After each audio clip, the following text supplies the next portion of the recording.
তখন ওমরে ফারুক মুসলমান হয় নাই, নবীজির কল্যাণ নিতে যায় দারুল আরকামে।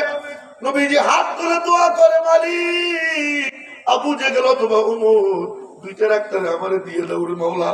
বলে কেন? মাওলা আমার আবু বকর মাইর খাইছে, খানায় কামায় নামাজে দাঁড়ায়। হযরত আবু বকর রাদিয়াল্লাহু তাআলা আনহু কাফেররা আইসা আবু বকরে এমন কিলান কিলায়, চোখটা ফুলাইয়া ফেলে, সিজদায় যায়, মাথার উপরে উঠেন নারী বুড়ি চাপাইয়া দেয়। আবু বকর মাথা তুলতে পারে না।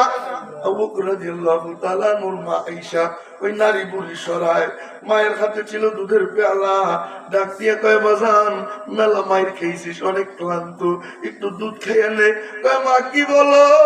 পেয়ারা নবীর চেহারা না দেখা পর্যন্ত আমার শরীরের ব্যথা দূর হবে না, গলা দিয়ে এক ফোঁটা পানিও আমার নামবে না।